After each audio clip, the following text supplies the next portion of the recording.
be a product owner in one morning in a week. I think everybody remembers that. And these days, that's no longer the case. We have been growing. We have more than 60 Scrum teams, and although we try to avoid the dependencies, there are dependencies and there will always be dependencies.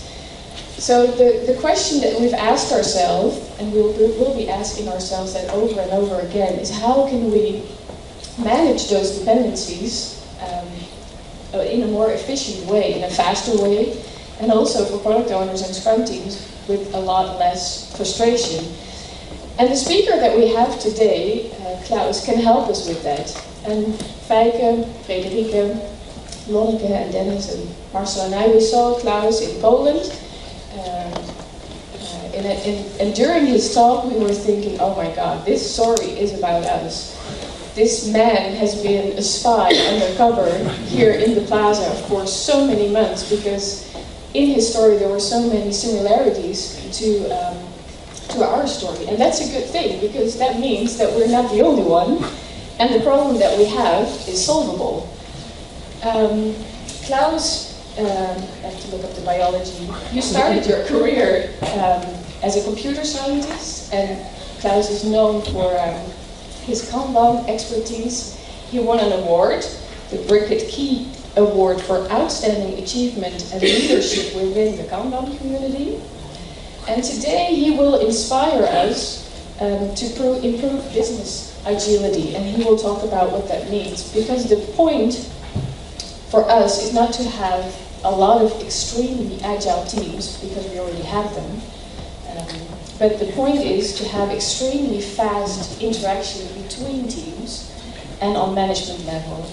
And how we can do that, that's what Klaus will tell us about. So, the floor is yours.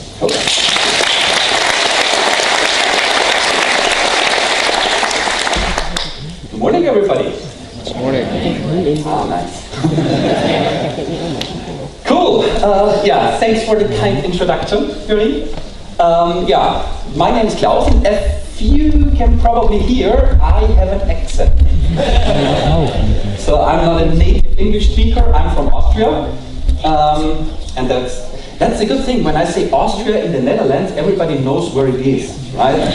In America, I'm always like, no, not kangaroos, Mozart.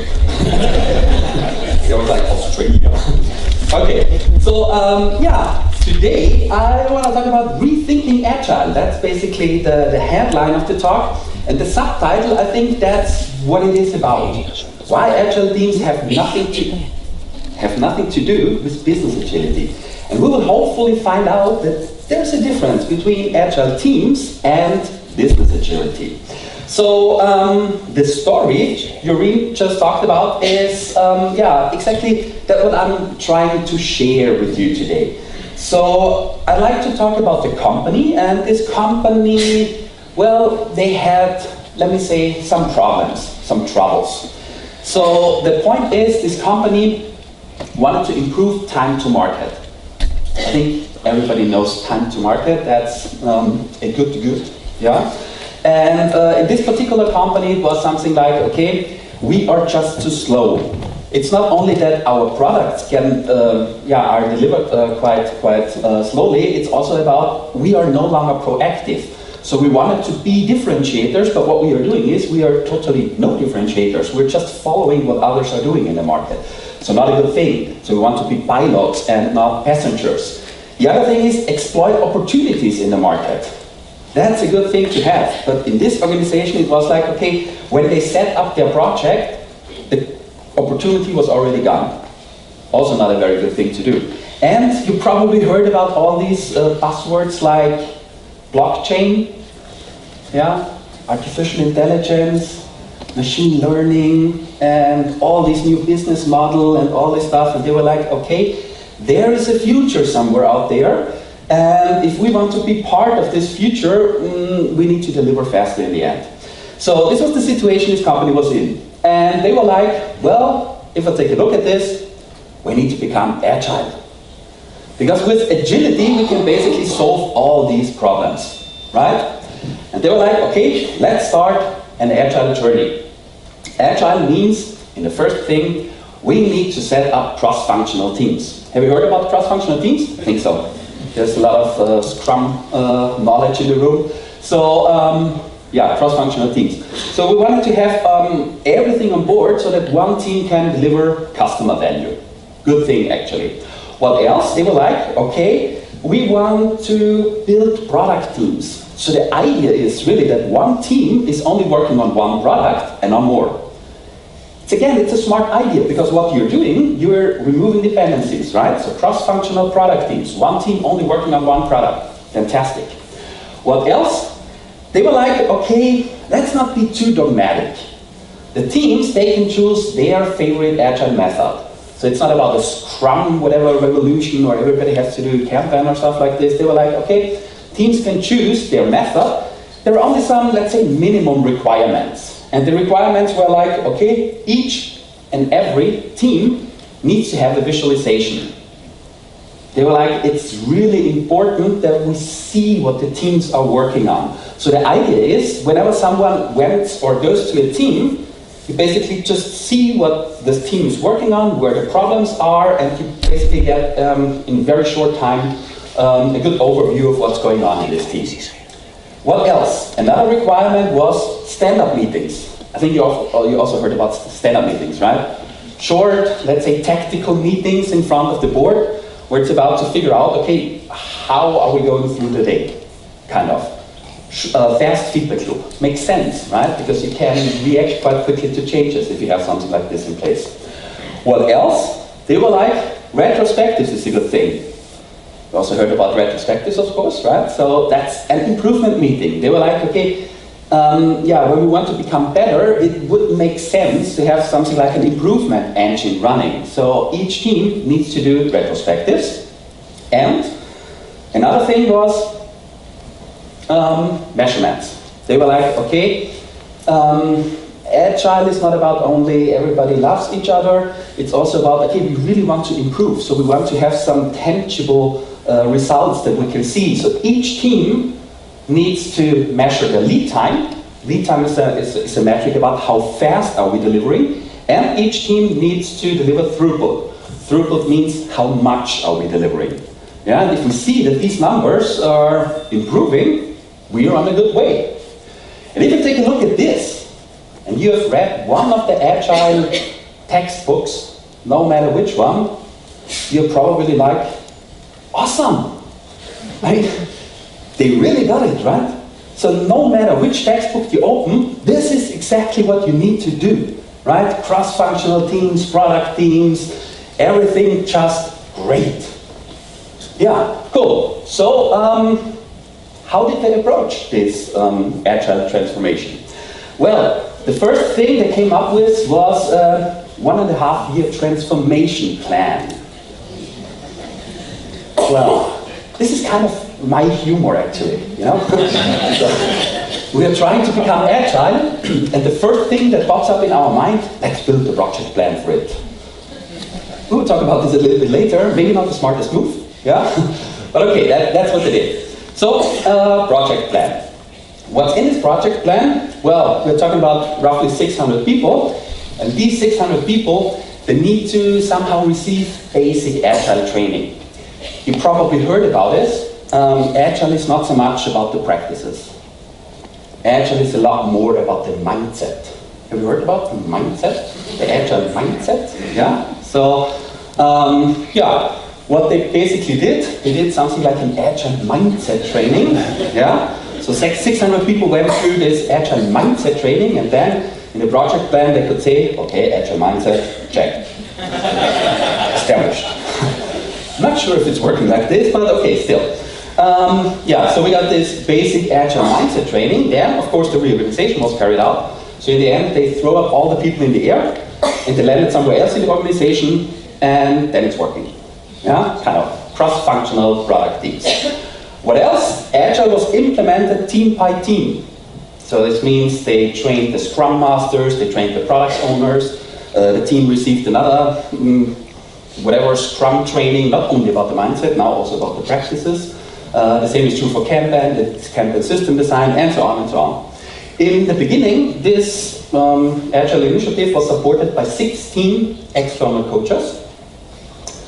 Quite a lot, actually.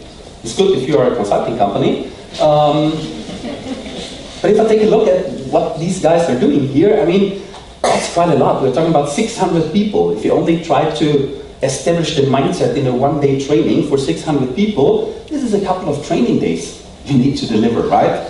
And then, of course, there's all these things like they are doing their first stand-up meeting, retrospectives, and so on. So you probably need a little bit of support. But in this organization, it was 16 external coaches, good money, and 11 internal coaches were built up, which is also, I think, it's a smart idea. Because I've seen it so often when the external consultants are leaving, then the people in the company are like, okay, now we can switch back to normal. You don't want that these people switch back to normal. Yeah? If you invest that much money, this should somehow stick. All right, so yeah, that's what they did. After roughly a year, they were like 80% of our teams are fully transformed. Kind of like this language.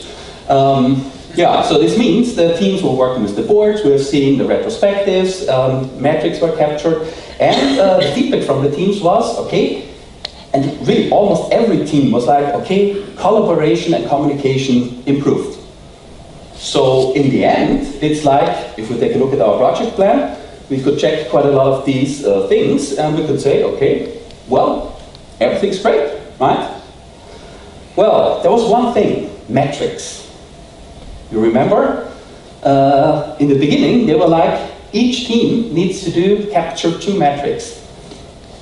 Something like throughput and lead time. And now they were like, okay, let's take a look at the metrics. This is a Scrum sprint velocity chart. You know, Scrum sprint velocity, kind of, that's a throughput measure in terms of how much does the Scrum team deliver, right? So what you can see here on the x-axis, that's the time axis, and on the y-axis you have the Scrum story points, they're called, I think, yeah? The story points. And yeah, what they wanted to see, of course, so the expected result was to see something like this. So in the beginning, maybe not so good velocity. I mean, it's a new team, you know, they need to work together the first time and so, but we are expecting a huge increase here, and then it probably flattens out a bit, but still, we are doing retrospective, so we want to see continuous growth in this number, right? All right, that's what they expected. Guess what the actual result was? It looked like this. And they were like, what's going on here? I mean, of course, the team, they somehow need to find themselves. And there was an increase, yes, but it's going down now, although they are doing retrospectives and all this stuff. So they were a little bit puzzled. I've also charts to share from my Kanban team. You know, in Kanban, one metric or an important metric is the lead time, how fast you can deliver. So you see the time axis here, and on the y-axis, that's the lead time, so how fast can we deliver. And something like this was expected. And I think no matter which Kanban case study you read, that's the least you have to do, otherwise you suck. Right? It needs at least to halve the lead time, no matter which case study you read. And yeah, so this was the expected result. The actual result was this. So basically a flat line. So nothing changed somehow. And again, that's not what you're expecting, right? I mean, you're investing really tons of money and you don't see any improvement on the team level. It's not a good thing, right? The problem with these charts is you cannot compare them.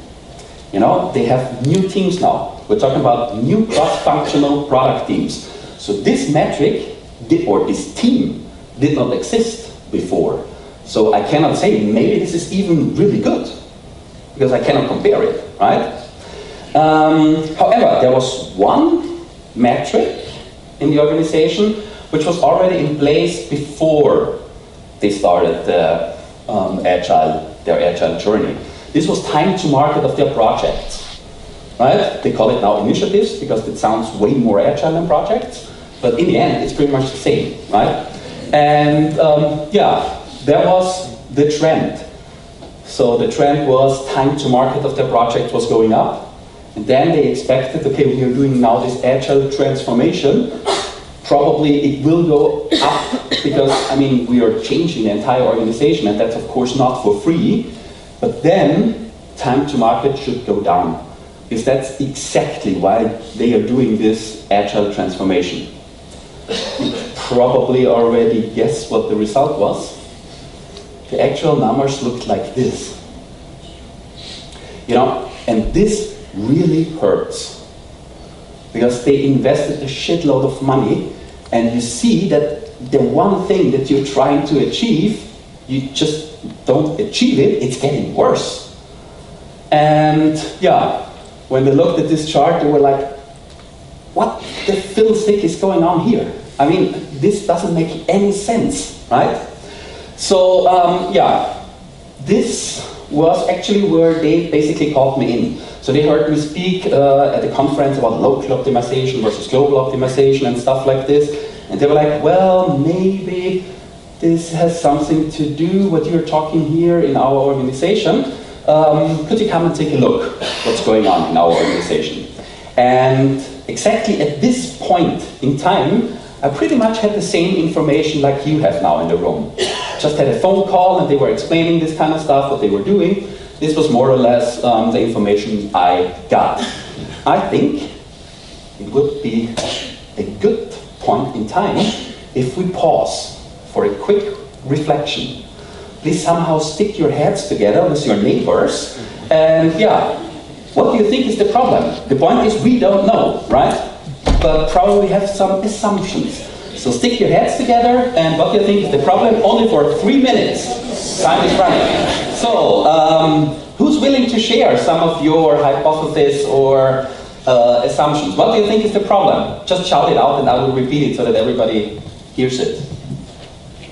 Context of the metrics. Context of the metrics? You mean measuring the wrong thing? Yeah. Yeah, okay, good hypothesis. What else? Dependencies. Dependencies? Yeah. Yeah. What else? Doing too many things. Doing too many things, very good one. Yeah. Perhaps that the teams itself changed, but business didn't. Ah. Still following their traditional. Very good. So maybe some teams changed, but the business around it, or the whole infrastructure actually wasn't agile. Very good assumption. Cool. Anything else? Misaligned priorities. What was the word? Misaligned priorities. Misaligned priorities. Yeah. Good point. Yeah. Wow. Cross-product initiatives. Cross-product initiatives. Exactly, good point. So each team is working on a product, but who says that we don't need more teams for a product? Yeah, exactly. Something else? Lacking analysis of the problem itself. Time to market. Yeah, yeah, yeah. A lot of very good assumptions. Repeat that one, please. So, Lacking insight in what the problem is around the present time to market. lacking the insight what the actual problem is regarding time to market. Yeah, exactly. I mean, become agile. Then we're just agile and don't talk about what we actually want to improve. Yeah? There's one more? Yeah. Keep doing projects, but in sprint.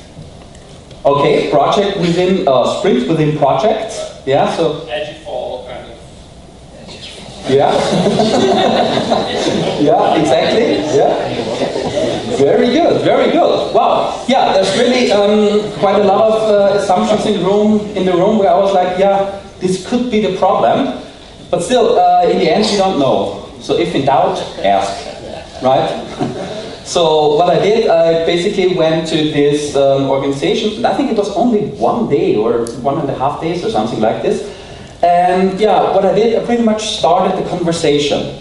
I started the conversation with the teams, because that's where the agility was in the end, right?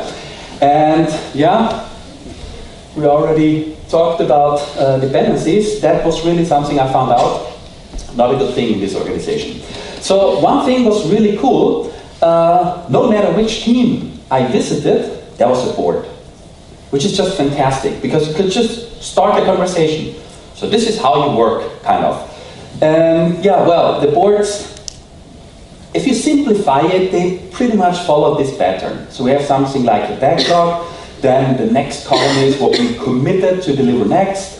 Develop is, okay, that's what we are working on, and done is done. This pattern pretty much also applies for Scrum teams. You know, you have something like this, the product backlog here, and then you got the next column, something like the sprint backlog, then we are working, and then we are done. This was the pattern that I observed there. And there was one thing which I could see probably almost everywhere, and this was something like this. External waiting. Do you know situations like this? Yeah? Okay, so we are somewhere working in our team, but all of a sudden there's a dependency or whatever. So this means we need work from another team, right? And then we can continue.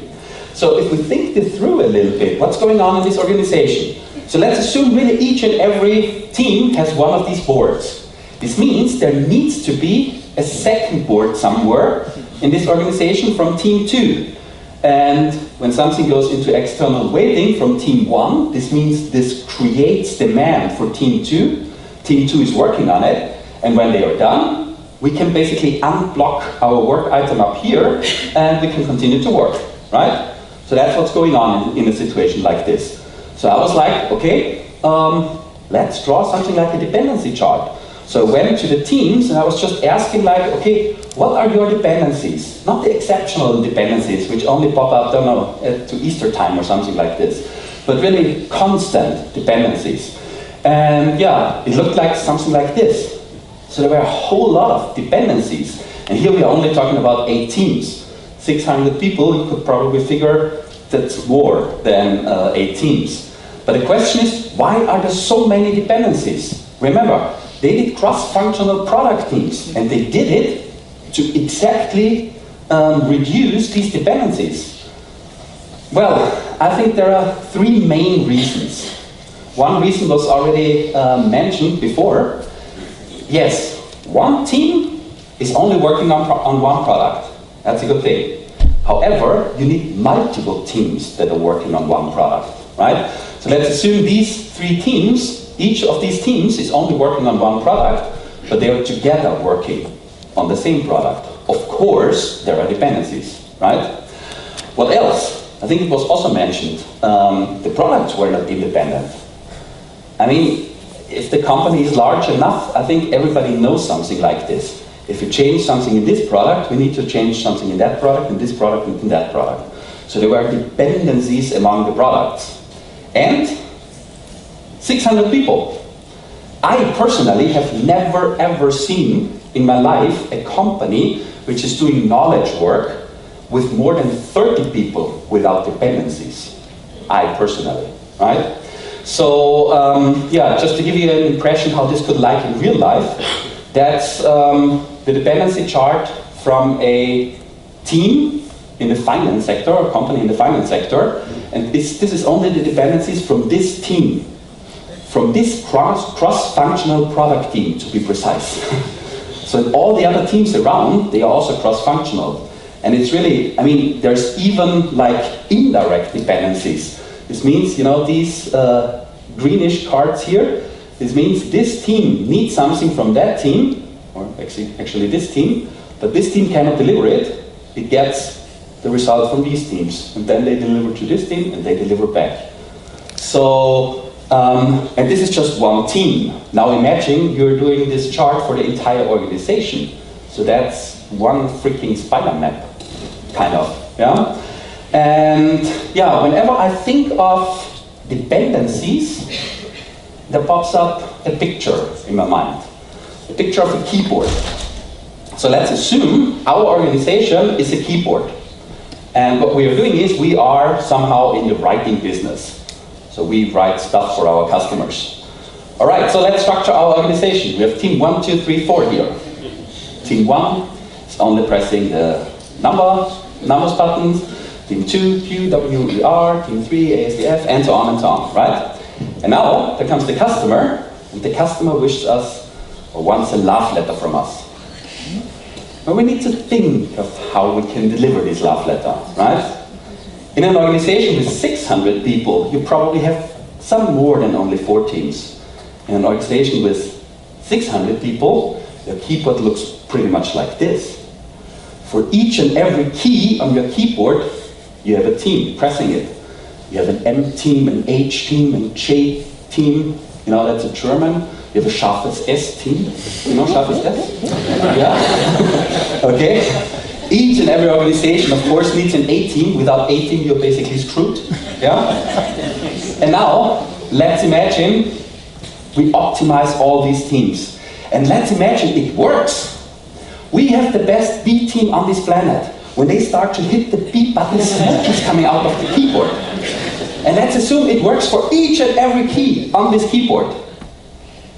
How much faster can we deliver our letter? Probably not so much, right?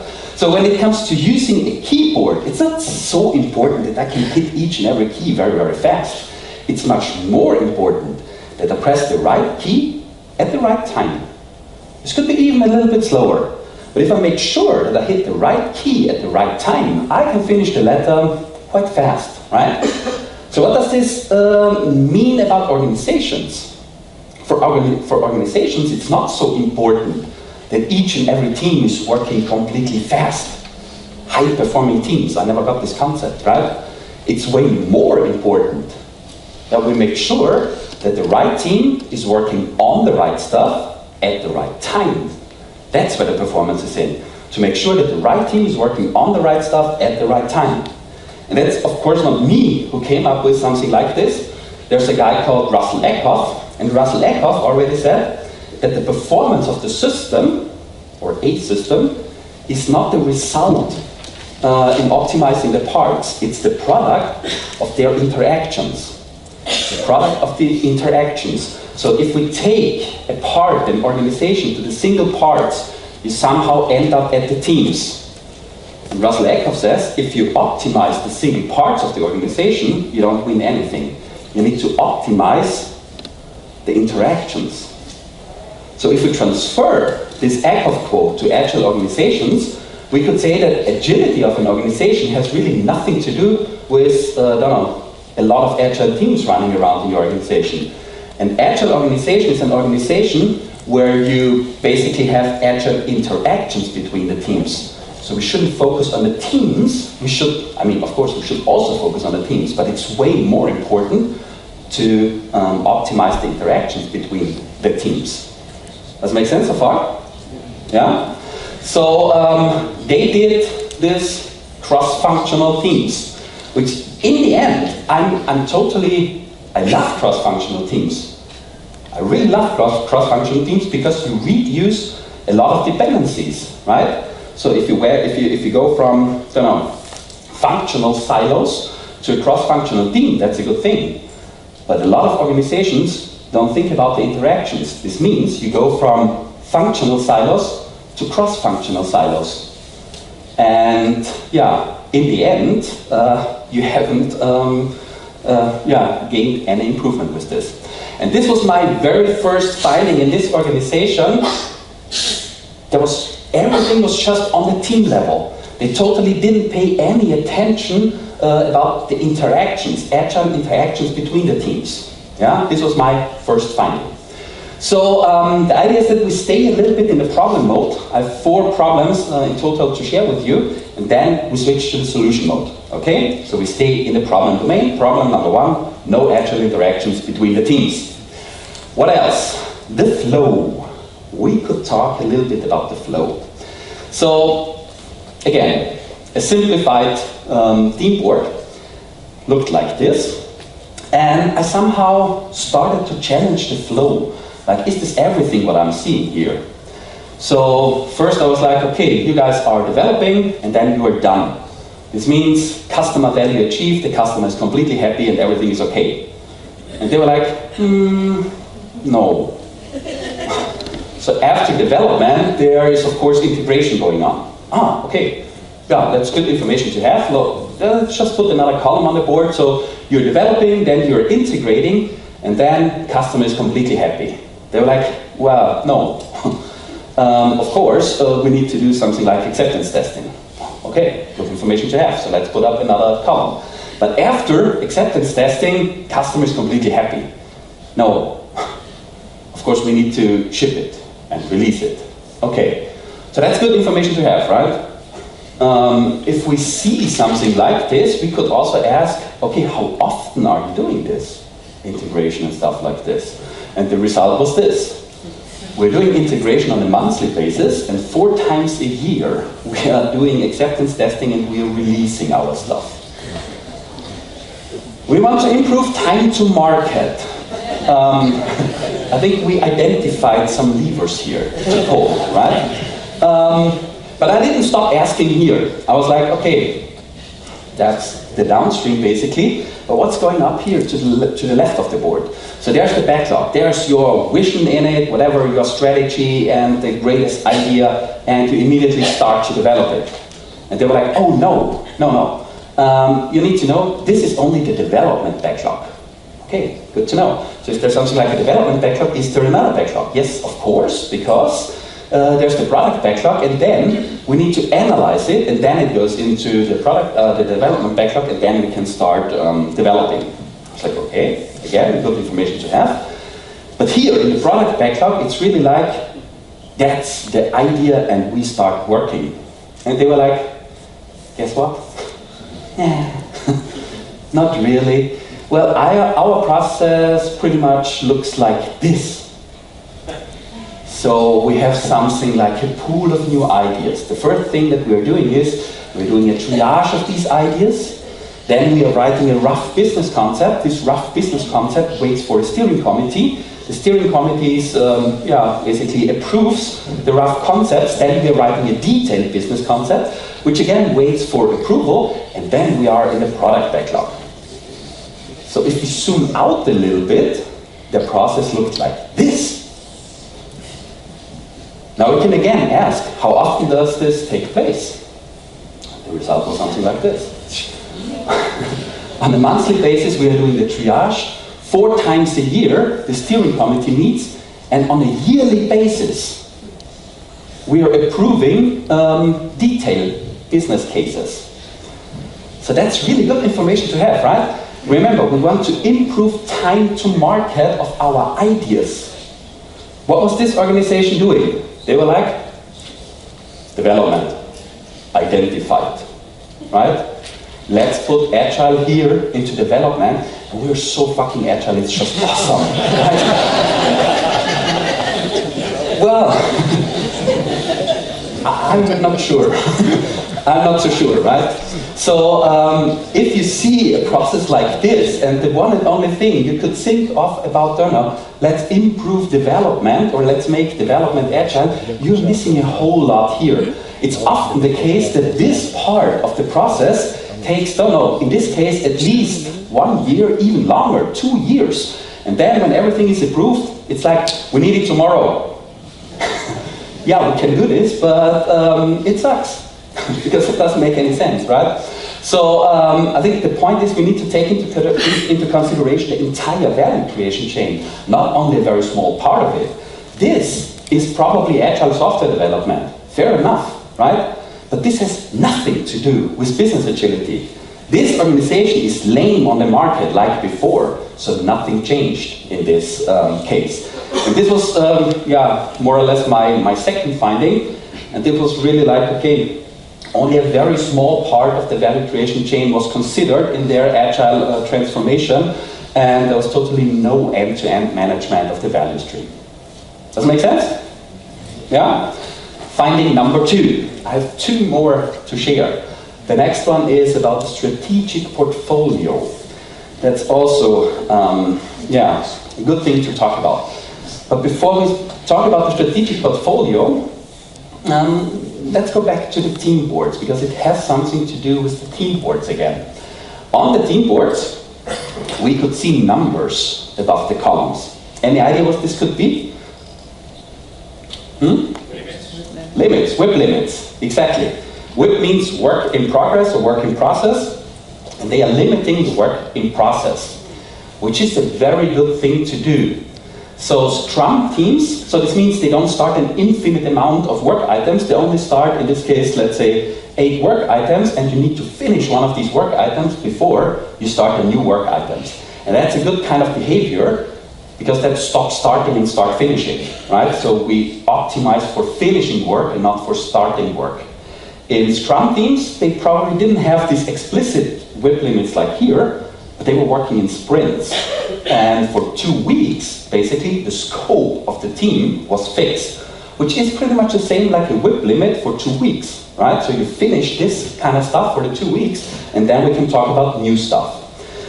Why am I talking about WIP limits? Because, well, that's probably the coolest thing mankind ever invented.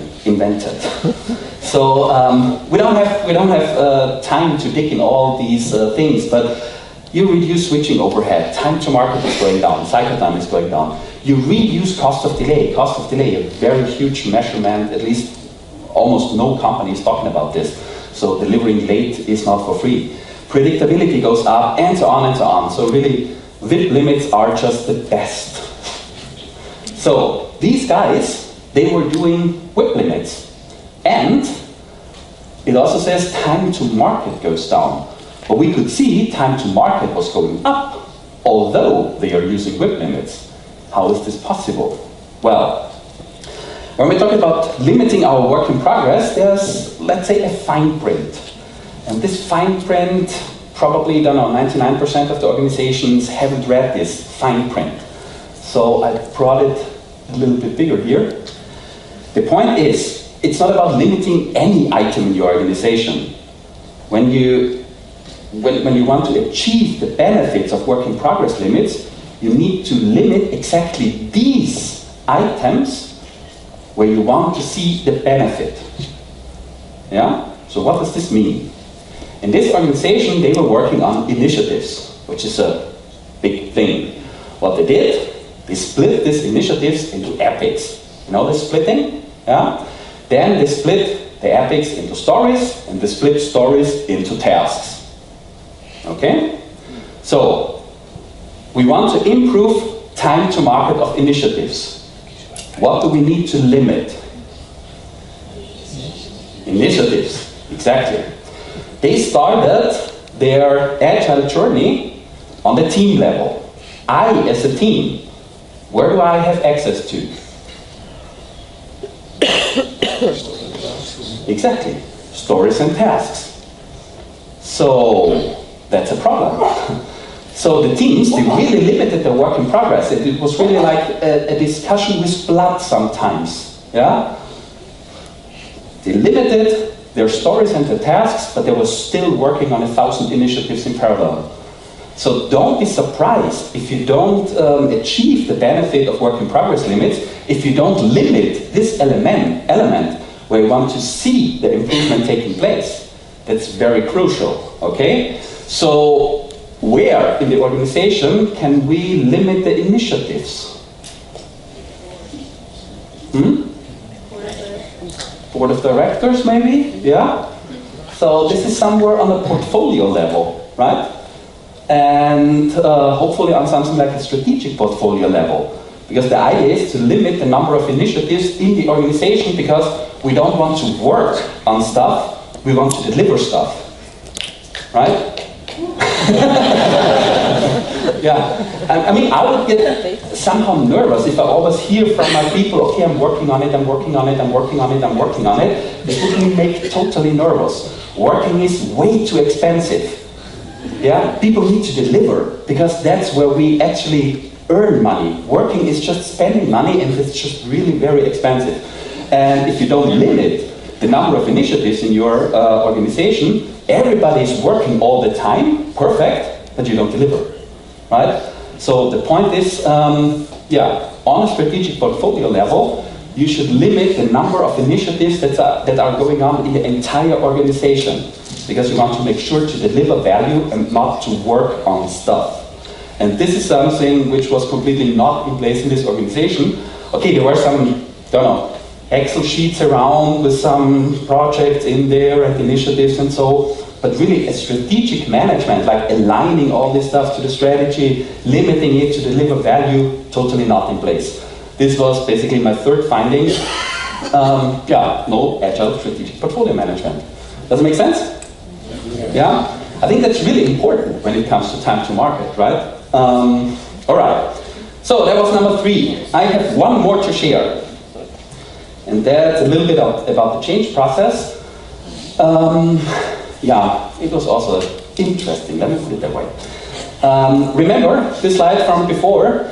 They wanted to improve time to market. So this was the goal of this entire initiative, Agile Transformation. They want to improve time to market. So what did they do to achieve this goal? They built some, let's say, derivations. The first derivation was, okay, if we want to improve our time to market, we become agile. What does this mean if we are becoming agile? If we're becoming agile, this means we probably need some Scrum Masters, product owner, service delivery managers, we need agile coaches, we need all this stuff. So in the end, we need a reorganization, of course. Yeah? So what does this mean if we have all these Scrum Masters and so on in place? Derivation number 3 is we need meetings, we need sprints. At your level, you should limit the number of initiatives that are going on in the entire organization, because you want to make sure to deliver value and not to work on stuff. And this is something which was completely not in place in this organization. Okay, there were some, don't know, Excel sheets around with some projects in there and initiatives and so, but really a strategic management, like aligning all this stuff to the strategy, limiting it to deliver value, totally not in place. This was basically my third finding. Yeah, no agile strategic portfolio management. Does it make sense? Yeah? I think that's really important when it comes to time to market, right? All right. So that was number 3. I have one more to share. And that's a little bit about the change process. Yeah, it was also interesting, let me put it that way. Remember this slide from before? They wanted to improve time to market. So this was the goal of this entire initiative, Agile Transformation. They want to improve time to market. So what did they do to achieve this goal? They built some, let's say, derivations. The first derivation was, okay, if we want to improve our time to market, we become agile. What does this mean if we are becoming agile? If we're becoming agile, this means we probably need some Scrum Masters, product owner, service delivery managers, we need agile coaches, we need all this stuff. So in the end, we need a reorganization, of course. Yeah? So what does this mean if we have all these Scrum Masters and so on in place?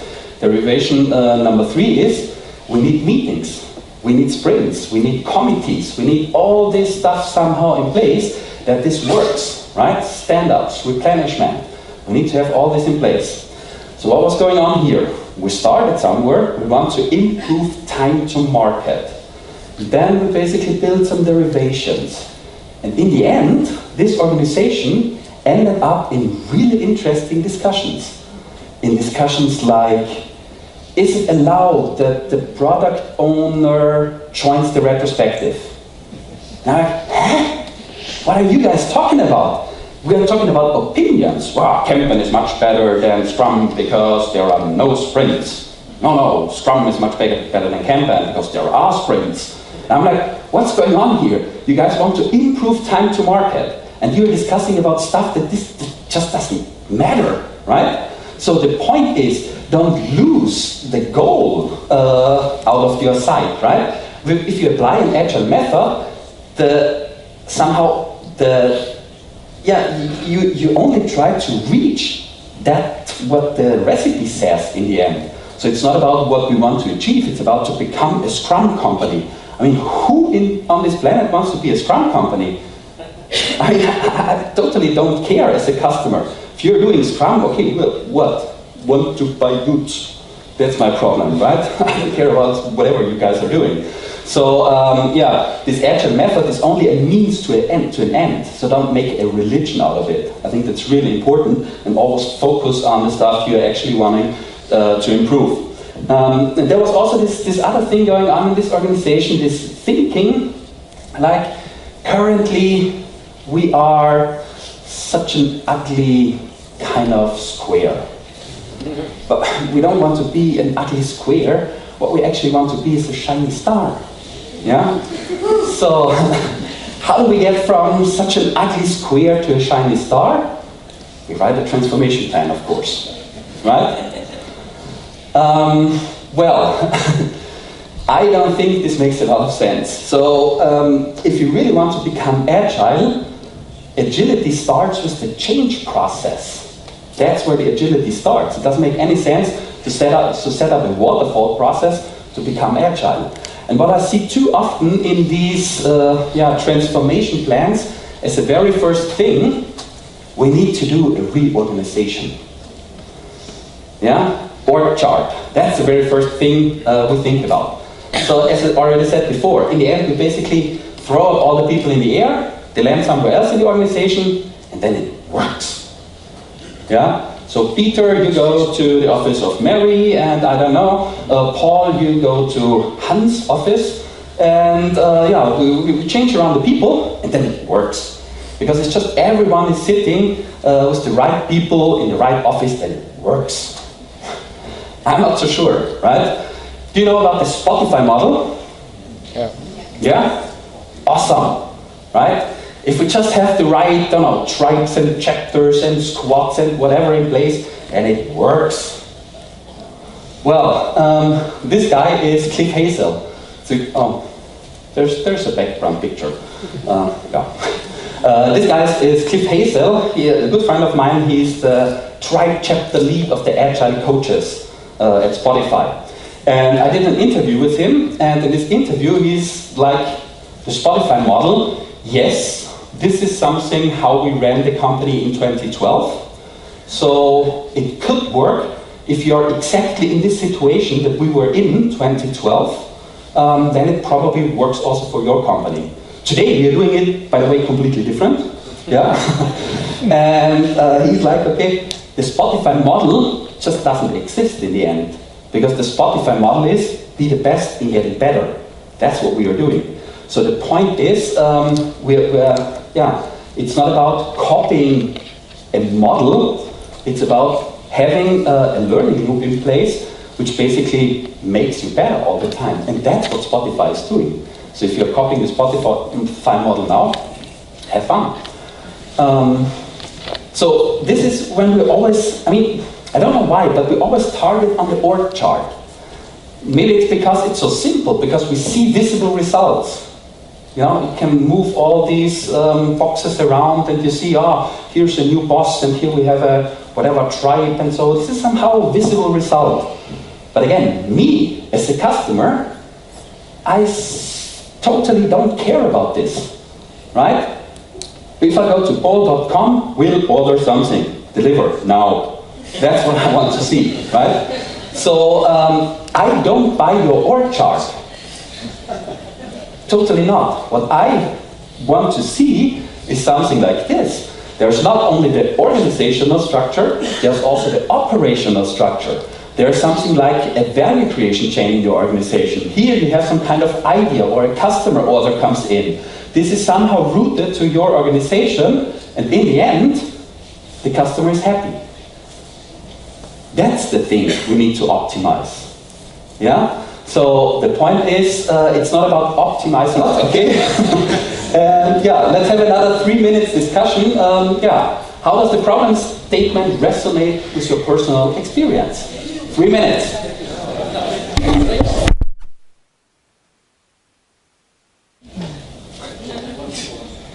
Huh?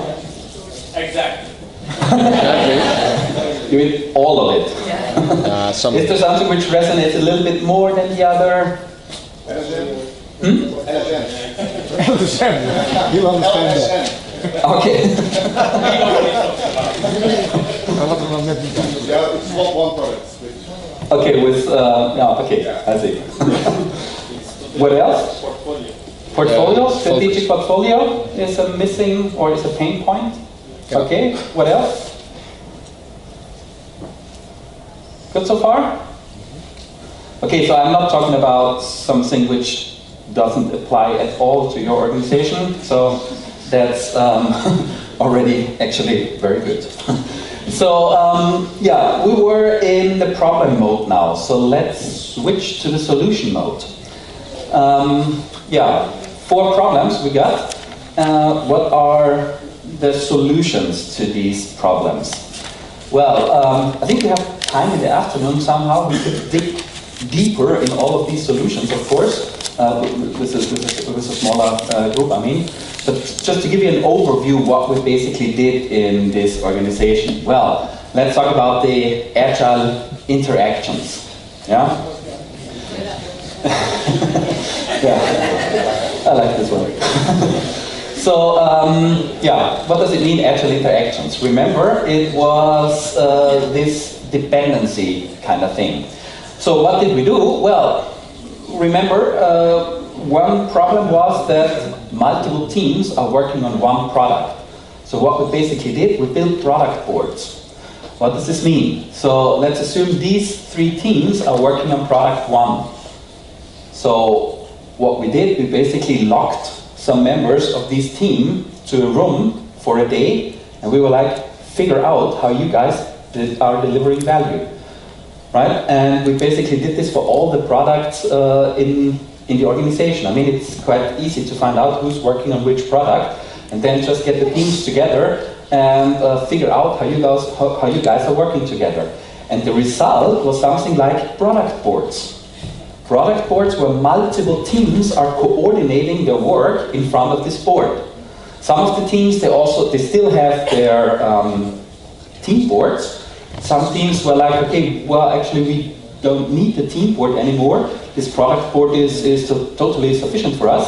But the point is, get the right people together so that they talk about the right stuff, right? And building the board is just one thing. We were talking about agile interactions, and interactions, that's the most important thing.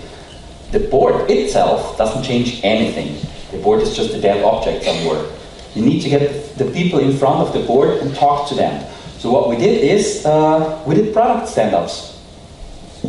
So there were some products where, I don't know, 120 people were involved.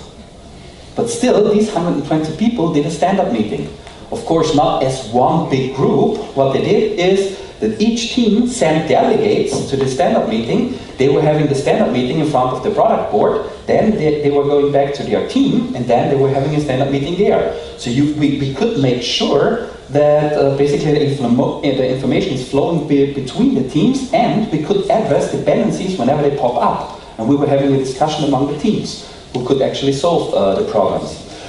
What else? We did retrospectives. Product retrospectives. That's also a huge thing. I see it too often that these improvement loops, they're only done on a team level. These teams, they have good ideas, there's another team with good ideas, but we don't learn together. So what we did, like with the stand-up meeting, we set up product retrospectives. So teams send their delegates to a retrospective. We were having a retrospective, and then we were trying to improve. But what we are improving is not the work of the team, we're improving the work of product delivery. And now we are really close to the customer. That's a good point, right? Yeah, and of course we set up measurements, and we thought about, okay, how to replenish the system, so how to coordinate the input. But I think that's the most important thing. So it's not so much about the board, it's more about the interaction that's taking place in front of the board.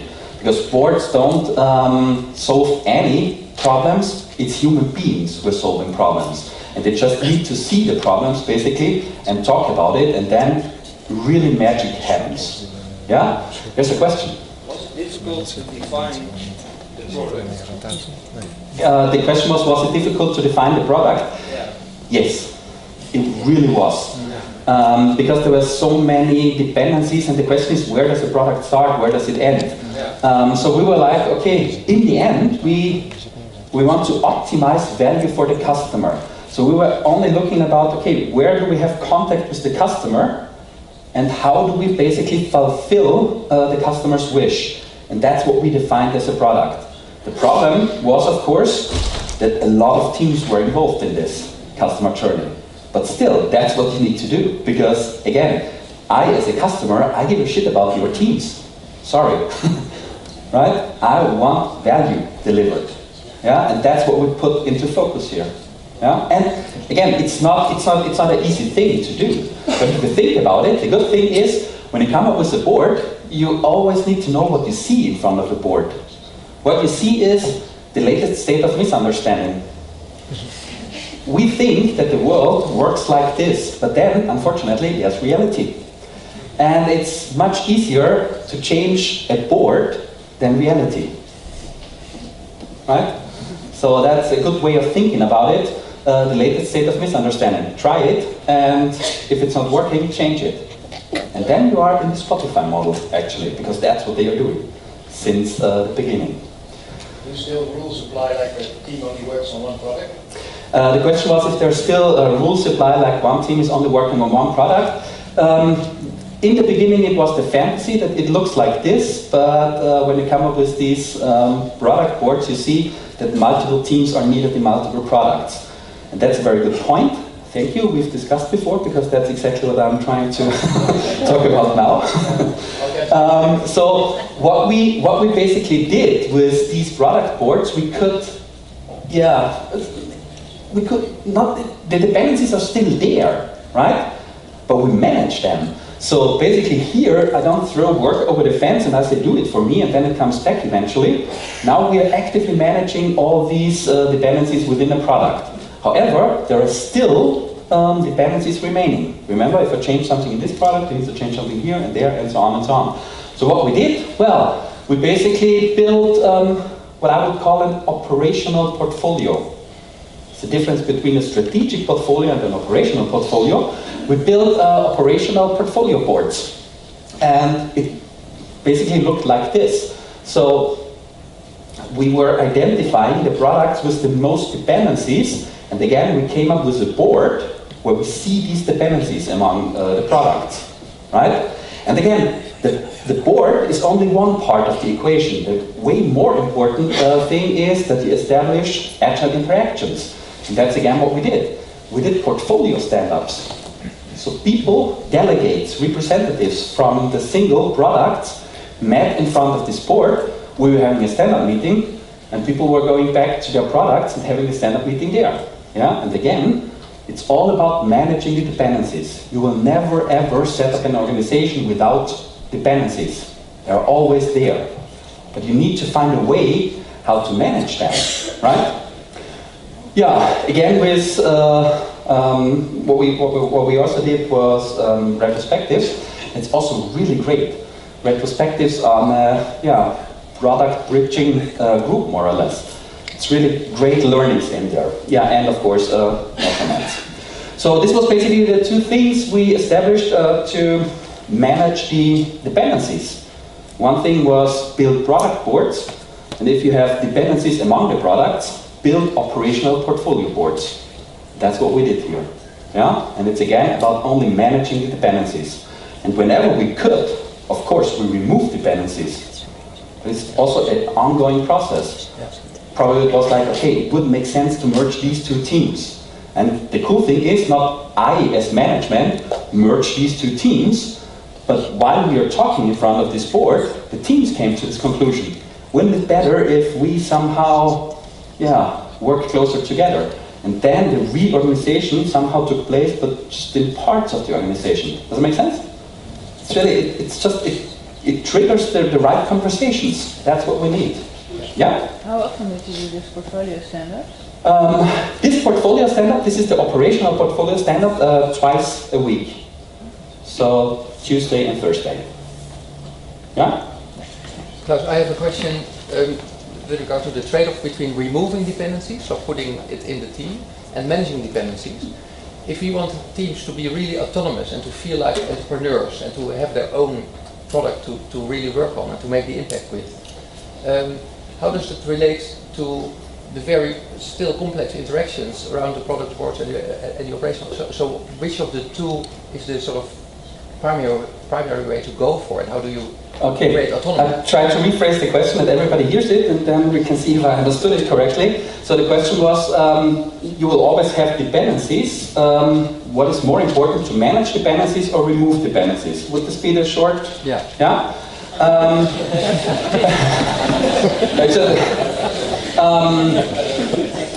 would say whenever possible, remove dependencies, because then this dependency is not here. You don't need to manage it. However, you cannot come up with an organization where no dependencies, where there are no dependencies. So for the remaining dependencies, you need to manage them. The point is, when you start to manage dependencies, you understand them. You really understand what's the problem behind it. And then you probably find a new idea how to remove the dependencies. And the remaining dependencies, you manage again. And it's often a trade-off. It's often like, okay, we remove these 5 dependencies, we get 2 dependencies back over there if we remove these 5 ones. But it's a good trade-off. Yeah? So remove it first and then manage it. Does this answer the question? Yes. Yeah? There's another question. 2 questions. I don't know. About managing the dependencies, not about eliminating them. So what about setting priorities and taking decisions? Because that could be a conflicting priority. Okay, the question is about how to set priorities. Let's take this question, I will answer this question a little bit later, I think maybe even in the next 5 minutes or so. Okay, it's in the slides, because it's a very important question at a very important point. Yeah? Which measurement would you advocate in this portfolio management? Well, that's a good point. For me, measurements are feedback loops. Feedback loops, it's not like I measure because I can. I would only measure these things where I want to receive feedback. What does this mean? In this organization, a lot was about time to market. So the most important measurement was time to market, right? And what do I mean with feedback loop? Feedback loop is for me something like I measure something because I want to decrease time to market. If I see time to market is going down, awesome, I should do more of this. If it's not going down, I need to change something. So that's for me the nature of measurements are feedback loops. Are we on the right way? And here it was time to market. And later on the strategic portfolio, I'll come to this in 5 minutes or so, it's not only time to market, it's also value. How much value are you delivering? But I will come to this in 5 minutes. How would you operationalize that in the context of a twice-a-week meeting? How would you operationalize what in a two? Time to market, so I think absolutely it's critically important to minimize the time to market. As I understand, this is in the context of the stand-up and retrospective, and so with a group of portfolio managers meeting twice a week. So is there a measurement that you would use on a weekly basis to help with that? So the question is if there are measurements which are somehow tied together with the feedback loop, with the twice a meeting of twice a week. I don't think so. So twice a meeting of twice a week. Well, I don't think so. So usually measurements, they are just independent from the feedback loop. I mean, they are a feedback loop, but they are one kind of a feedback loop, and talking to each other is another kind of feedback loop. So you just measure it while you're working. If you have an electronic system in place, you get the measurements for free. Such as work in progress, right? Yeah, work in progress limits, that's just a part of the board. Yeah, but that's something you just do on a regular basis. Yeah, get as much data as you can, and then you see how you're performing in the end. Okay? All right.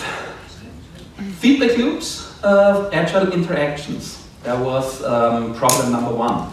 Let's go to the next problem. This was no end-to-end management of the value creation chain. Remember, this was this huge process what was going on here. Well, the solution is exactly 1 slide. But the story behind it is work of 1.5 years, roughly, to get to this point. So what did we do? Well, we brought business on board and we simplified the upstream. Yay. That's basically it and not more. Yeah. But especially in this organization, it wasn't too easy. I mean, I think it's different in your organization to bring business on board, because what I get to this point. So what did we do? Well, we brought business on board and we simplified the upstream. Yay. That's basically it and not more. Yeah. but especially in this organization, it wasn't too easy. I mean, I think it's different in your organization to bring business on board, because what I understand, they are pretty much on board. But in this organization, it was really like, okay, there is the business silo, and there is the IT silo. And IT, they are just causing costs, and that's it. And really, business and IT, this was two different companies. So imagine to bring them together, to talk to each other on a frequent basis. Wow, that's quite a lot to do. But yeah, that was basically the result. So what we did, we brought business on board, and while we brought business on board, they somehow saw, okay, this doesn't make a lot of sense what we are doing here. We are investing really a lot of money into paper. Another concept and another concept and another concept, and we're just waiting all the time. So if you measure something like flow efficiency here, the development part of these initiatives in the beginning was 10% to 15%. So now let's imagine development is twice as fast. You gain 5% time to market. It's not good, yeah? So what we basically did here, we brought business on board. We are only writing a rough concept, which is waiting for approval, and then we are ready to ship it in the end. The huge part here is that this is done on a bi-weekly basis. And remember, we are working in a limited system, so this means this part here is limited, so whenever something is finished, only then we can replenish new work. And this is now done not on a yearly basis, but on a bi-weekly basis. And that's a huge change, because this, at least in this organization, it goes to the heart of the organization, which is the financing process. And that's not really easy to establish, but this is one of the most important points when it comes to business agility. Business agility is a lot about replenishment cycles. How often are you replenishing your work? I mean, I see too often in banks, insurance companies, in these huge companies, they work with yearly budgets. So on January the 1st, you exactly know what projects you have to deliver until the end of the year. All is committed on January the 1st. And then you piss off the teams by, do stand-up meetings, do sprints and grooming and fluming and zooming, whatever. But it doesn't make any sense, right? Because we know what we need to deliver. That's this thing what you just replenished for us. Thank you. So so agility, business agility, really has a lot to do with how frequently you're replenishing your work. And replenishing, again, I'm always talking about limited systems. It's not about pushing more work into the system. It's about finishing work, and only when we finish something, we can start working on new stuff. And if you reach this point, then I think you're really acting very, very fast on the market. You can act to whatever is going on quite quickly. Again, this is just the board. So what we did, we invited also business to the stand-up meetings and retrospectives. So in the end, all the meetings were in place. So what we just did, business took part in it. And we were having a discussion about the entire value creation chain, from idea to impact. Yeah? All right. Does it make sense? Yeah? Good. One more thing, the strategic portfolio. That's also a nice thing. Well, what we did in the end, we built a strategic portfolio board. That's it. Let me just sketch how this strategic portfolio board looked like in this organization. So that's not the right strategic portfolio, but it worked for this organization. Yeah. So we were like, okay, what are the most important things that we're doing? And they were like, okay, we are making money and we're doing investments. Making money is like, okay, we are shipping all these great features and functionalities to our customers, and investments is all this stuff that we probably don't want to do, but we have to do. You know, like regulatory stuff and this, regulatory stuff, I think is correct pronunciation. But also all these test optimization, you know, all these improvement kind of thing. So I, as a customer, don't care if you guys are doing test, whatever, optimization. But in the end, if you don't do it, I will feel it sooner or later, right? So this was all this investment stuff. What else? Strategic portfolio, and that's the crucial part here. So we basically built in front of the board some kind of information radiator. We put here the company strategy on the board, and not the 200 pages McKinsey document. It was, 5-6 bullet points that human beings were able to read. And this was basically our company strategy. And what we did, we derived metrics, business metrics, out of the company strategy and put them here. So for instance, one thing in this company was, we want to go to another market. We want to go to Hungary.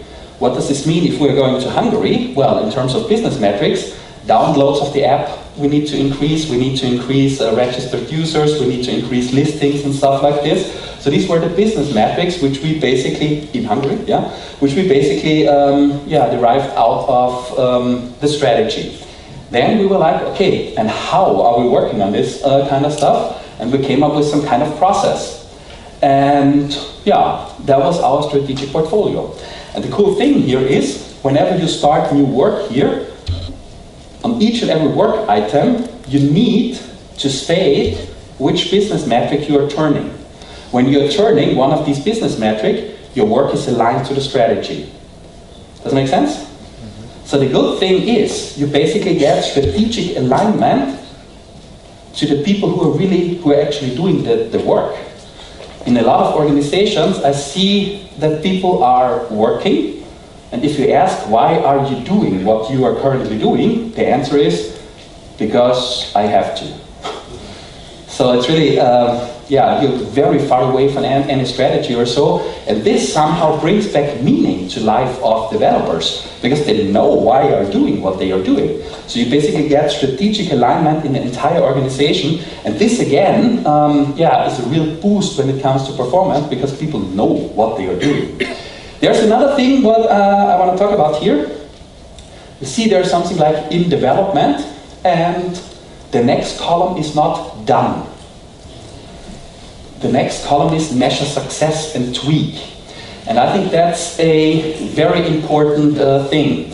So we try to change and switch the view. So it's not about delivering features, it's about delivering or making market impact. That's what we are here. So the point is, when we develop something, we need to measure if we actually achieve what we wanted to achieve. Yeah. So in the beginning, we came up with an assumption. We will turn uploads up to 10% with this functionality. Did we really reach it? So the point is, this stayed in here until we reached it, and then we tweaked it. We're like, okay, now it's only 3%, so we need to tweak it more. We need to tweak it more, or maybe we only need to wait a little bit longer. But it's a completely different way of thinking. It's not about delivering features, it's about delivering market impact, achieving impact on the market. And I think that's also a quite huge thing. The other thing what I really liked here, probably you had the impact achieved, good. But if you didn't achieve the impact, what we decided is we want to take the functionality out of the software. Which is actually a good thing, right? Because there's something in your software which actually nobody needs, so let's take it out. Because if it's in the software, it's risk what's in your software. It's additional work, all the test cases, all the stuff is running on it, and you need to maintain this kind of stuff. And this is quite interesting discussions that are going on. But again, we want to trigger these discussions. There's no right, there's no wrong. We just want to have the right people in the room to talk about the right questions. Guess there is something like a feature where you say, okay, 5%, I can turn the business metric by 5%. And it only goes up to 3%. What do? Take it out or leave it in? But still, 3% means, okay, it's 3% more of whatever we wanted to achieve. But still, having this discussion is really, that's golden. Yeah? All right, maybe one more thing. Well, I have established by a lot of companies, unfortunately not by this company. They were I give them some more time, let me put it that way. But what I see in a lot of organizations, that these items, they are somehow, in terms of size, not infinite, large, but there's something like, okay, we want to see whether we achieve the impact or not within 90 days. So you really need to slice it down so that you see whether you achieve the impact or not within 90 days. This doesn't mean you are delivering the software within 90 days. You measure whether it makes sense or not. And I think that's also a quite cool way of thinking of it, because you're delivering value very, very fast in small batches. Yeah? All right. Does it somehow make sense what I'm saying here? I think the biggest achievement is we're not optimizing output, we are optimizing outcome. The change from output to outcome. Yeah?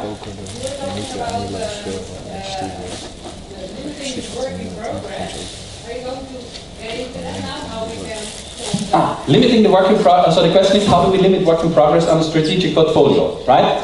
Well, there are two answers to this question. The first answer is, if you don't have a policy in place, like, okay, each and every work item is smaller than 90 days, or whatever your measure is, it's quite hard to come up with a static work in progress limit. If you have this policy in place, then you can do it. So I used to work with Spotify a little bit, and within Spotify, we had on a strategic portfolio 10 items for 4,000 people. Quite okay. Yeah.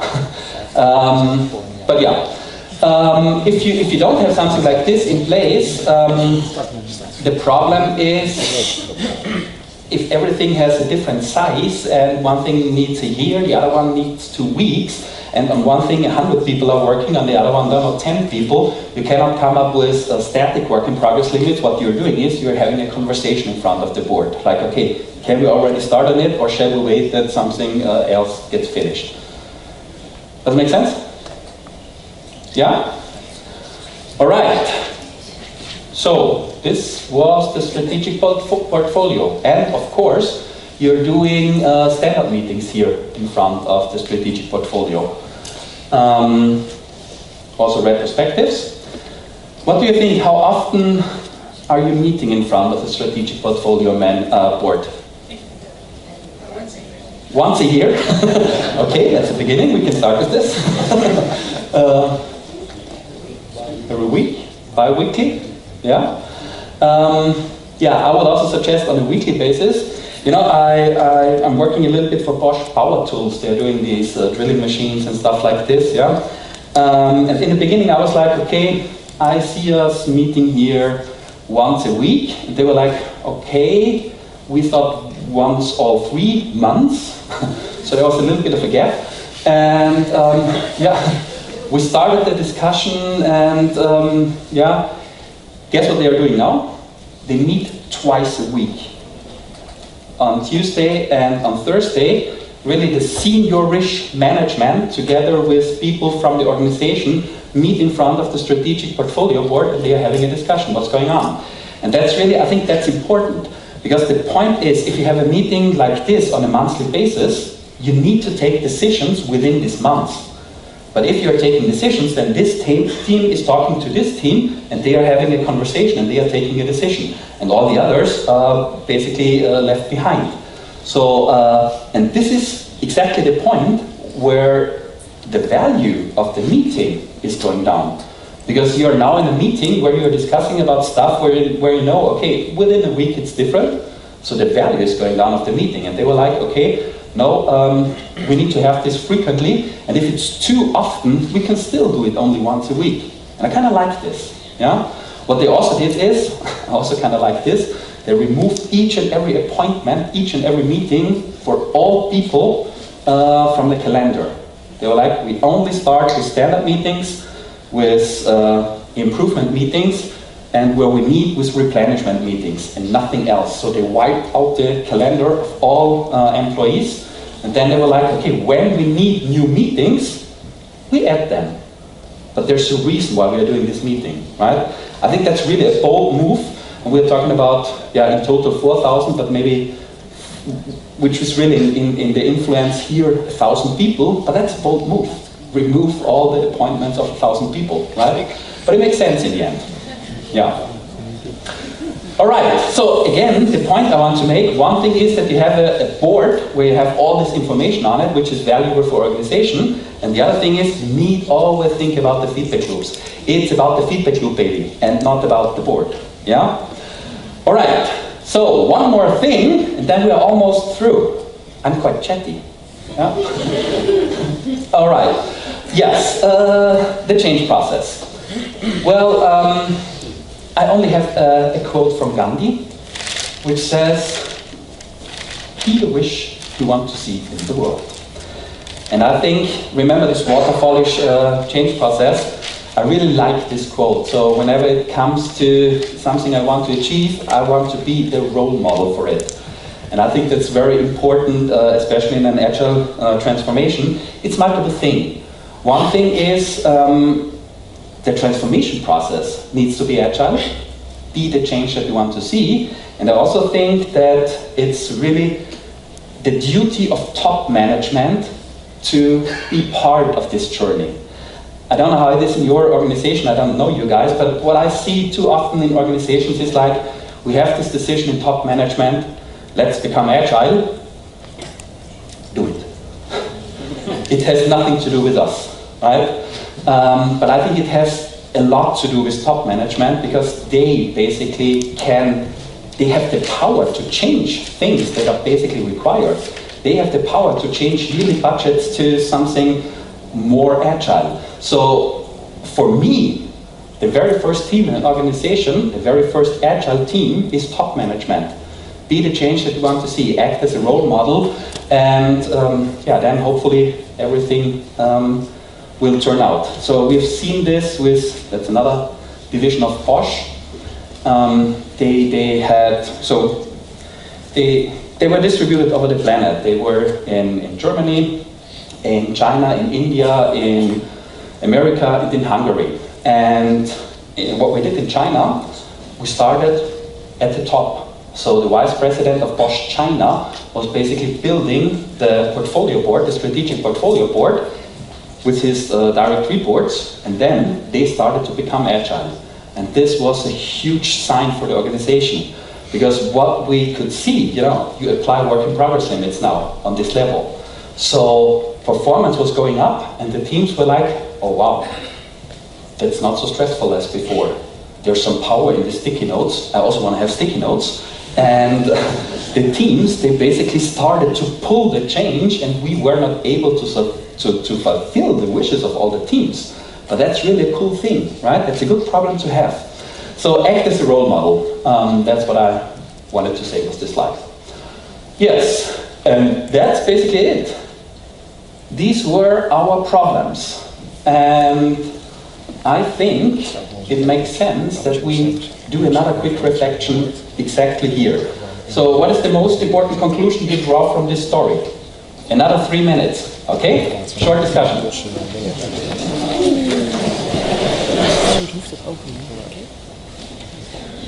Now would be the time. I think we really have to start thinking about what are our products. What I see as a problem with the business and IT are differently, which sometimes works, sometimes is kind of important. We don't really think of what is the product that we are making for our customer or our partners or whatever. Yeah.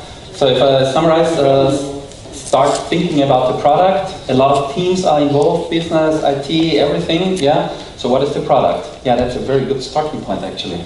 How are we creating value for the customers? Because in the end, not your company is paying your salaries, it's the customer. And if we leave this guy out of the equation, not a good thing, not a good idea. Yeah? Good point, yeah? Any other conclusion you want to share? What's scaling? The idea is that you have or already had tried with the IT teams to the whole organization. Scaling, so the entire organization needs to be part of the journey, is what I've heard. Yeah? Okay, nice. Anything else? I like your comment on saying throw away the other meetings, because one of the things that I heard was more meetings, more meetings, more meetings. When are you going to do the work? Yeah, more meetings, but I said throw away the meetings. Yeah, I think that's really an important thing. And when I'm talking about these new meetings, so I'm always talking about quite short meetings. except the retrospective, that one takes a little bit longer. But I guess the strategic portfolio meeting from time to time only takes 5 to 10 minutes, not more. Yeah, because if there's not more to say, we're done. And it doesn't include all the people all the time. That's also quite important, actually. Yeah, but yeah, throw away the meetings. I think it's a bold move. You need to be brave to do something like that. But in the end, it often really pays off. Yeah. Cool. Some more conclusions? Yeah, I really liked that you are switching it around and you're not saying, so we have a standard meeting in which we update each other on the status, but you're saying you need to find the latest state of misunderstanding because it's there and this, yeah, okay. Thinking about it in this way yeah. really inspires me. So the stand-up meeting, what I heard is not something like where we exchange status, but we are challenging the latest state of misunderstanding. Yeah. I really like this latest state of misunderstanding. I think if we view the way how we work like this, everything is a little bit easier because we don't have to get it right because there is no right. Yeah? Yeah, some more conclusions? One more? I really like the outcome measures and that they were also in the part of the story because, yeah, we have the outcome that we want to achieve, but then how do we know we are achieving it? We need to engage our users or have some measures in order to get the feedback coming in, and also having it bi-weekly, not bi-weekly, twice per week or so, discussing about it. Yeah, cool. So just to rephrase that everybody hears it, this was the comment about the metrics actually, but the business metrics, that what we are trying to achieve when we work on stuff. Yeah, I think that's really, that's important to switch into this mode because we are often too much focused on output, but in the end we can deliver then our 10 shitty features or one really great feature, right? So, and there's another thing, and I think that's important, I forgot to mention it before. When you're coming up with this assumption, what you actually can achieve with this functionality on the market, it doesn't have to be right. But the point is, together, in this group, which is hierarchy bridging and cross-functional, we came to the conclusion there's potentially the result that we, don't know, gain 3% market share or whatever. So it's much better to get it wrong together than only one person is right. Yeah? So we don't know the outcome, that's the point. It's about the agreement, it's about the alignment. Do we really think we can do it like this? And it's all about alignment in the end. Yeah? Cool. I think we have some time for discussions a little bit later, but I just want to finish the talk and then we can dig, if you like, a little bit deeper into these questions. But thanks for the first conclusions you could draw. Well, I also have one conclusion which says something like business agility, at least for me, is no team sport. Business agility is corporate sport. So it's really, I mean, of course we can always have agile software development, agile marketing, agile whatsoever, but in the end the organization as such has to perform on the market. And that's what I mean, okay, business agility is really corporate sport, and I hope that I could give you at least some hints what this means. But I think there's one thing missing. When we say it's about corporate sport, where in an organization do you actually build all these boards and all these feedback loops and stand-up meetings and so on and so on? And there's a model called the flight levels, which I tried to use to explain this. Flight levels is a term from aviation, right? The higher the flight level, the higher you're flying, and that's exactly the analogy. So the higher you're flying, you see different things, right? If I'm flying very high, I see quite a lot, but I don't see too many details. If I'm flying very low, I see a lot of details, but well, my vision is somehow restricted only to a certain part. And that's the kind of analogy I tried to use here. So we can fly low on an organization, which is flight level 1, which is the operational level. Operational level means the people who are really doing the actual work, that team, right? So we can come up with these boards and with these feedback loops on flight level 1. Usually an organization has more than only one team, so you have multiple boards and you have multiple of these flight level 1 systems in your organization. And it doesn't matter whether we are talking about Scrum Or is it a Kanban team, or is it a team that is just working? That's also okay, right? You don't have to call it somehow all the time. Yeah. So no matter about the method, doesn't state anything about the method, right? But we have multiple teams, and multiple teams, it makes sense that they visually manage their work and have feedback loops in place. Often, almost always, we don't need only one team to deliver value, but we need multiple teams to deliver value for our customer. That's exactly where Flight Level 2 kicks in, which is end-to-end coordination. End-to-end coordination means we make sure that the right team is working on the right stuff at the right time. What you can do is, you can link these boards together. So this is basically one letter on your keyboard, and this is the keyboard, at least a big part of the keyboard. Hopefully, most of the time, Flight Level 2 systems are built from idea to impact. So we have some kind of idea here, and in the end, we delivered the customer value, the entire value creation chain. That's one value creation chain. In an organization, you don't have only one value creation chain, you probably have multiple of these value creation chains. So what we see is multiple of these Flight Level 2 systems. When we assume that the Flight Level 2 system is something like a product, with dependencies between the products, and we need to manage the dependencies. This is again done on Flight Level 2. Often you just aggregate multiple Flight Level 2 systems to one big system, and you have something like an operational portfolio in place. This means we manage the dependencies between our products. That's still Flight Level 2, operational portfolio. We can fly even one level higher, and that's the strategic portfolio management. Strategic portfolio management means we align the entire work in our organization on the strategy, which is very important, yeah? And we limit the number of work items in the entire organization. And that's the point where the performance goes through the roof in the end. Of course, you can connect the boards with the other boards, and in particularly large organizations, you see multiple of these Flight Level 3 systems. Like I mentioned Bosch before. So we had, of course, in Germany, a strategy board, but the Chinese strategy is completely different than the German strategy. So we also built a strategic portfolio board in China, but there are also hierarchies involved. In Germany, we had the entire Bosch strategy on it. Yeah, so yeah, hierarchies are also, of course, possible. The point when we see something like that, it's not about better or worse. So Flight Level 3 is not 3 times better than Flight Level 1. It solves a different problem, right? So the main challenge on Flight Level 1 is teams need to deliver, right?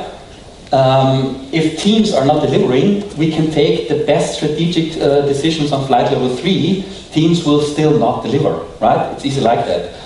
On the other hand, if we want to improve time to market for our initiatives, we can blow in agile fairy dust as much as we like.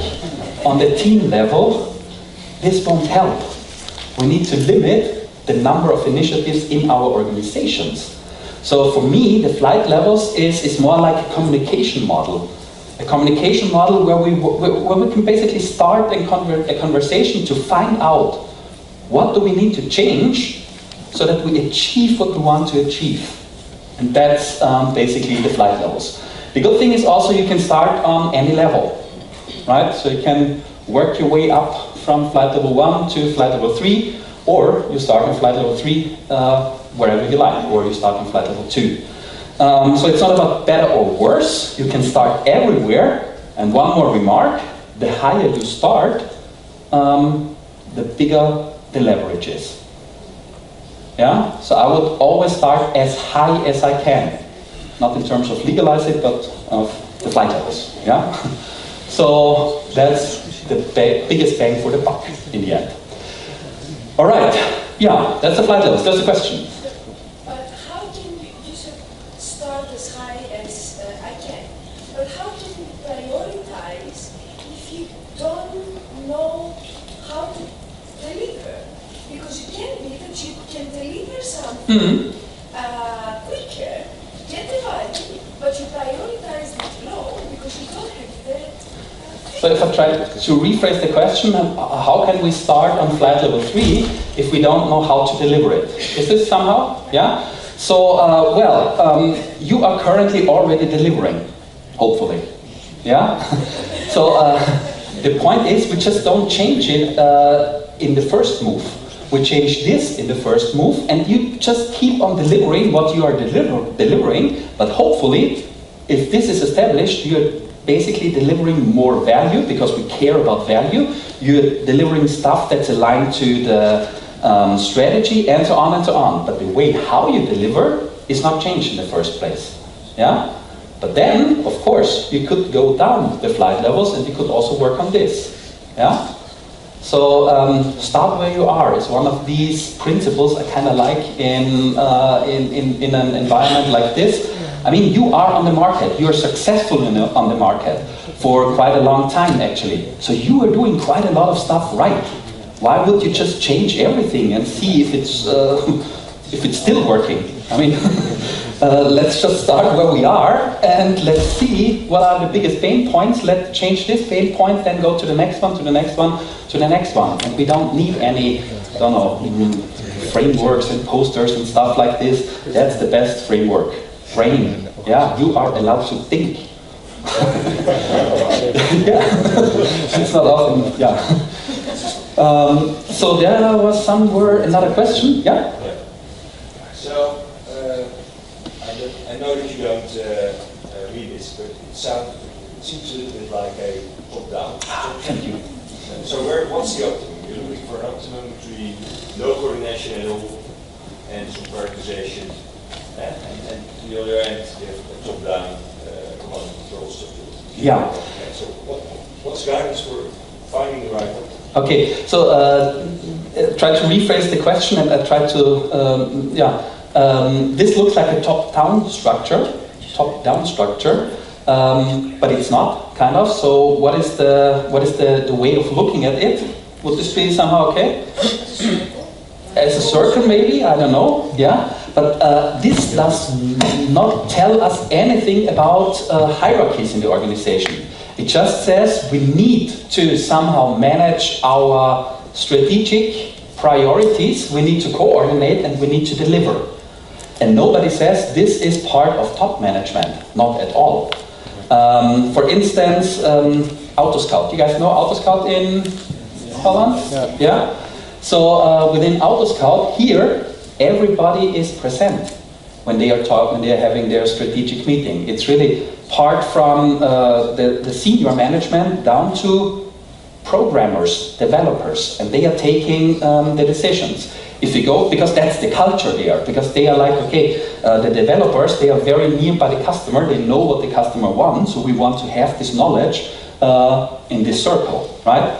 If you go to another company, like to a Swiss insurance company, you would probably find a different model, because that's just the playground of our senior management and whatever, yeah? So it looks somehow hierarchical, but it doesn't say anything about hierarchies. That's culture, and that's how you put meaning into this. That's what you make out of it. Does it answer your question? Yeah? Perfect. But thanks for the question. I forgot to mention it. But I think it's really important. Yeah? All right. Yeah, I'm more or less through. I have one more slide to share. So what you can take away, if you like, agile teams alone, yes, they don't make an agile organization. I think I would really stress that you establish agile interactions between the teams, and I think top management shall act as agile role model, and that's the place where to start. And that's basically everything I wanted to say. Thank you.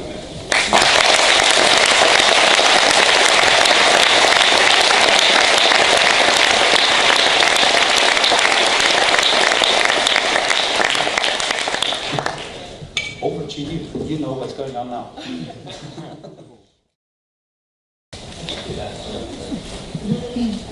We have a little bit of time left to answer some questions or to have an interaction. I see people leaving, they might have to go to another meeting or to the toilet. I know it's been a long, long talk, but I think everybody is really interested. I see one question from Evelyn. Okay, questions? Yeah, I was wondering, so it took this company about a year and a half to get themselves as screwed up as they were. How long did it take them, with your help, to get out of it? Are they out of it? That's also a good question to ask. Yeah, well, it's a journey. So the biggest problem here was, I didn't show you the values in time to market on the y-axis, but we were talking about really huge amounts. So it took, I don't know, a year, even 2 years to finish one of these projects.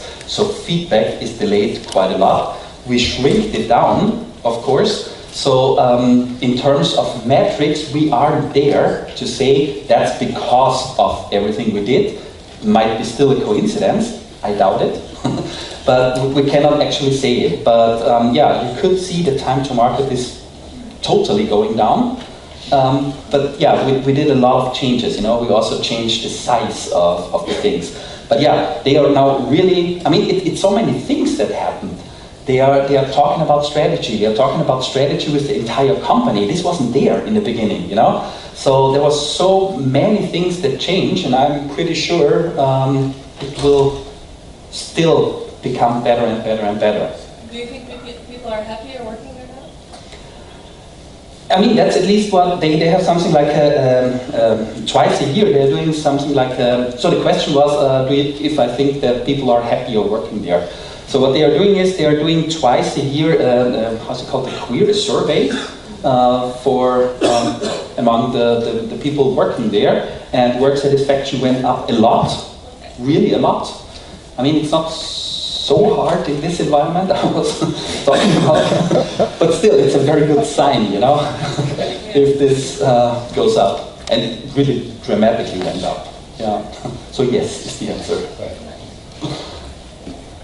More questions? This strategic portfolio board, where is it? Is it in a boardroom? Is it in a hallway? Is it in a canteen?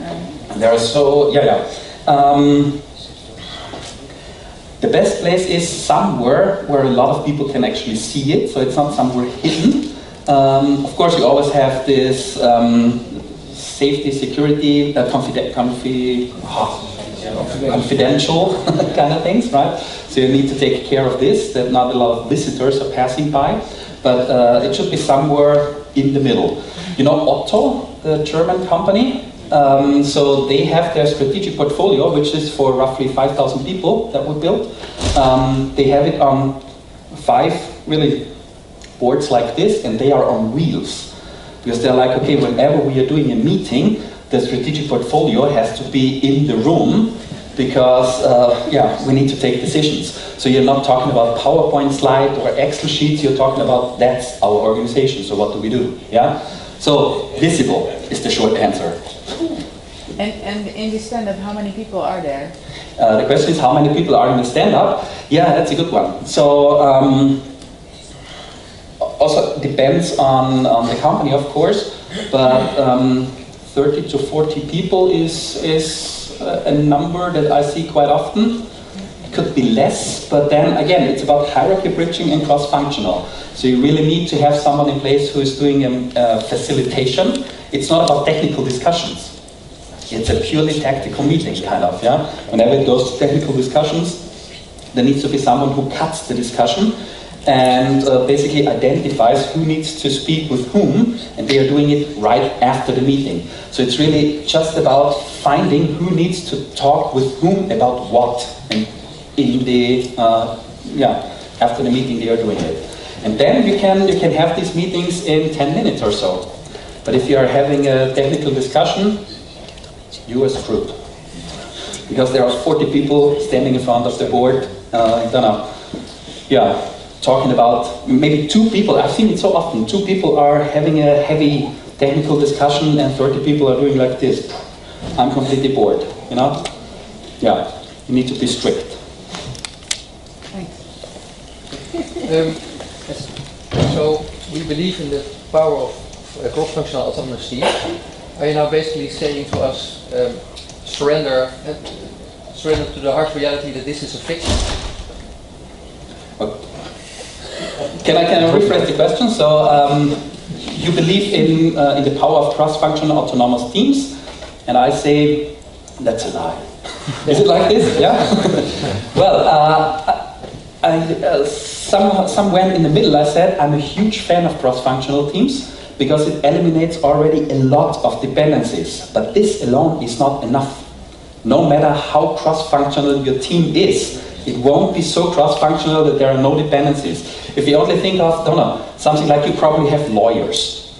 It doesn't make any sense that each and every cross-functional teams, there's a lawyer in it, right? Maybe you don't have for each and every cross-functional team a marketing guy. Maybe you don't have for each and every cross-functional team a UX designer. So there's always something like specialities going on outside of your team. So no matter how you structure your organization, and cross-functional teams are great because you reduce really a lot of dependencies, but there are dependencies left. And the point I want to make is manage these dependencies. And if you manage them, you probably eliminate some more other dependencies and find different cross-functional teams. Does it make sense? Yeah. Cool. Some more questions? How do you prioritize at team level when you search for two or more key goals? How do you prioritize on the team level when? When a team has to do work which serves two goals. Okay, so how to prioritize when on a team level when it serves two goals was the question. Well, the idea is to come up with some kind of stack ranking on the portfolio level, on a strategic portfolio, and then we know it. So this is number one, this is number two. I should work on both, so I work on number one first and then on number two. Stack ranking. And again, it's not easy, but yeah, you need to take a decision. And it makes sense to take a decision in a group where a lot of people are together to come up with the stack rank. I mean, the decision is being made, but then only a team takes the decision isolated because they think it makes sense. Yeah? This would be my answer. Some more questions? There's another question. I was wondering, what makes a good product definition? What makes a good product definition? Yeah, is the question. Well, what makes your customer happy? This would be my rephrasing of the question. Really try to find out, a customer says, I want to have this, and you give him that. What are you doing in between? Kind of. And often it's the case, if you think like this, that there's a lot of teams and different areas of the organization involved. There's for sure business and IT involved, hopefully, in something like one of these customer journeys. But this would be the first way to start. And again, you don't have to get it right the first time, but come up with some assumptions. Where's the customer? That's the guy who gives us all the money. That's the guy who's the reason why we are all here. So let's put this one in the focus of all what we are doing. So yeah, please the customer, find out how to do this. Do you have like an example that you see in different organizations? Yeah, example. Well, easy example is, for instance, power tools. You have a drilling machine, right? That's what the customer is buying. I buy a drilling machine. However, it's not easy like this, because the drilling machine, there is a concrete drilling machine, there's a wood drilling machine, there's a metal drilling machine. These are different products. They go very close together. Yeah? So there's a lot of dependencies between them. Then, in the drilling machines, the strategy is go cordless. Go cordless means we need batteries. We need batteries in these devices, and we need batteries in all the other devices. So again, there's a lot of dependencies, right? The other thing is connectivity. We need to be able to configure our devices with the cell phone. The machine needs to call needs to call a service station when the engine is going down. So there's a lot of high tech in there. Again, a lot of dependencies, but still, the thing the customer is buying is the drilling machine, and that's what we put into focus. And all the other stuff is just supporting things so that the customer can buy the drilling machine. Yeah? It's in that case, would there be a battery team? Yes, there are battery teams. There are marketing teams. Yeah? And they are doing their stuff. But again, they meet in front of the board because these are scarce resources. Usually in most of the organization we solve this on the strategic board. So you basically have for all your special themes like avatars, magnets. I know I have, 3 lawyers in my organization. So I have, a lawyer can work on 4 cases at the same time because there's a lot of waiting time involved. So I have 12 magnets of my lawyers. And now I can put them on initiatives. And when the 12 things are gone, we need to have a conversation. We probably need to take one lawyer down from this initiative and put him on another initiative. Yeah? So that's how you're usually working with this. So make it visible and make explicit decisions. No, you're not working on this case, you're working on that case. But still the product is in the center. And you have a lot of these supporting teams, I guess. I mean, I'm pretty sure you guys are also doing marketing, for instance. Yeah? Yeah? Do you know of any example organizations where there's no such thing as business and IT? Yes. Basically, most of the organizations who somehow grew up with the internet. And I think... it's not us. Yeah. I need to rephrase my question. My answer. So maybe there is something like IT and business, but there's also something like marketing and lawyers, right? But the point is, how do these special areas collaborate together? That's the important point. So if you take, for instance, banks, there's the bank, that's business, and then there's a completely different organization. This is the IT. And they only talk to each other with contracts. You need to deliver this, you need to deliver that. That's what I mean. These are those where it's really separated. The other thing is, okay, I call them business, I call them IT, but we collaborate very closely together. Checked, perfect. It's about the feedback loops, it's about the collaboration you have together. So it's not bad if there's something like business or IT, but if there's no collaboration going on, that sucks. Does it make sense? Yeah? Some more questions? I think timing-wise, this is the last question. Margaret, if you want to... Do we have a mic? Say something. Maybe the other one is working? Yes, very good. Hi everyone. I wasn't planning to say anything at all, but I've been so inspired by your talk today that I did think it was very important to reach out to everybody in the room. You said that the biggest impact comes if also we as top management also embrace this, and I think it's very important to say, yes, we absolutely embrace it, and I'm here, Yuri's here, Wouk is here. The only reason that Huub and Olaf and Geert-Jan are not here is because they're having to deal with a management board meeting with Ahold, which is a little less agile organisation than we are. Otherwise, they would also be here in this room because we really do want to embrace this even more than we do today. I think we have to realise we are doing a lot of things great, and that doesn't mean we can't do a hell of a lot of more things better. And I think today has just shown us that. So are we all for it? Hell yes. Do we know what we need to do? Hell no. So